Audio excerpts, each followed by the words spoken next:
দ্বিতীয় ধাপে দেশের ১৫৬ উপজেলার ৩০% কাছাকাছি ভোট পড়েছে। অনেক উপজেলায় বেসরকারি ফলাফল আসতে শুরু করেছে, তবে বিভিন্ন ভোট কেন্দ্রে ভোটার উপস্থিতি ছিল খুবই কম। উপজেলা পরিষদ নির্বাচনে বিভিন্ন কেন্দ্রে জাল ভোট দেওয়ার সময় বেশ কয়েকজনকে আটক করে আইনশৃঙ্খলা বাহিনী। এছাড়া বিভিন্ন এলাকায় কেন্দ্র দখল করে প্রার্থীর সমর্থকদের মধ্যে সংঘর্ষ ও ধাওয়া পাল্টা ধাওয়ায় বেশ কয়েকজন আহত হন। বিভিন্ন কেন্দ্রে মোতায়েন করা হয় বাড়তি ফোর্স। প্রতিনিধিদের পাঠানো তথ্য ও চিত্রে ডেস্ক প্রতিবেদন। উপজেলা পরিষদ নির্বাচনে চট্টগ্রামের হাটহাজারীর একটি কেন্দ্রে দুই প্রার্থীর সমর্থকদের মধ্যে সংঘর্ষ ও ধাওয়া পাল্টা ধাওয়ার ঘটনা ঘটেছে। পরিস্থিতি নিয়ন্ত্রণে কয়েক রাউন্ড ফাঁকা গুলি ছুড়েছে পুলিশ। এই ঘটনায় 10 জন আহত হন। রাজশাহীর দুর্গাপুর ও কালীগঞ্জে দুই চেয়ারম্যান প্রার্থীর সমর্থকদের সংঘর্ষে 8 জন আহত হয়েছেন। দুর্গাপুরের দুই চেয়ারম্যান প্রার্থী আব্দুল মজিদ সর্দার ও শরীফুজ্জামান শরীফের সমর্থকদের মাঝে ভোট কেন্দ্র দখল নিয়ে সংঘর্ষ বাধে। আহতদের উপজেলা স্বাস্থ্য কমপ্লেক্সে ভর্তি করা হয়েছে। কালীগঞ্জে একই প্রার্থীর সমর্থকদের মধ্যে অস্ত্র প্রদর্শন নিয়ে দুদল গ্রামবাসীর মধ্যে হাতাহাতি ধাওয়া পাল্টা ধাওয়া হয়।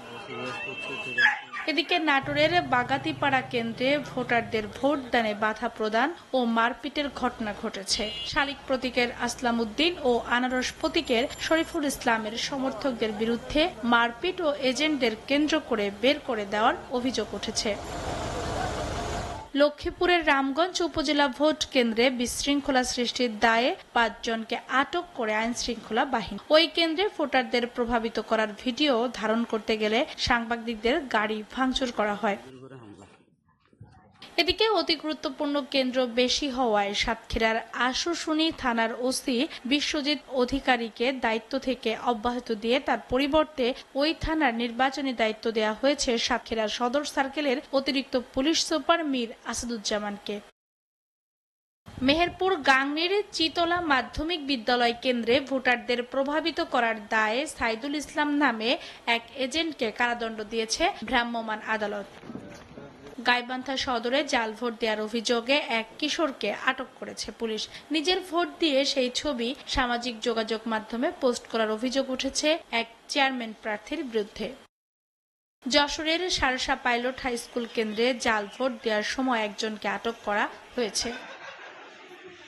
রংপুরের মিঠাপুকুরে সঠিবাড়ি কলেজ কেন্দ্রে জোরপূর্বক জাল ভোট দেওয়ার সময় স্থানীয় সংসদ সদস্যের ভাইসহ 3 জনকে আটক করা হয়। এ ঘটনায় উত্তেজনা সৃষ্টি হলে ওই কেন্দ্রসহ আশপাশের কেন্দ্রগুলোতে অতিরিক্ত ফোর্স মোতায়েন করা হয়।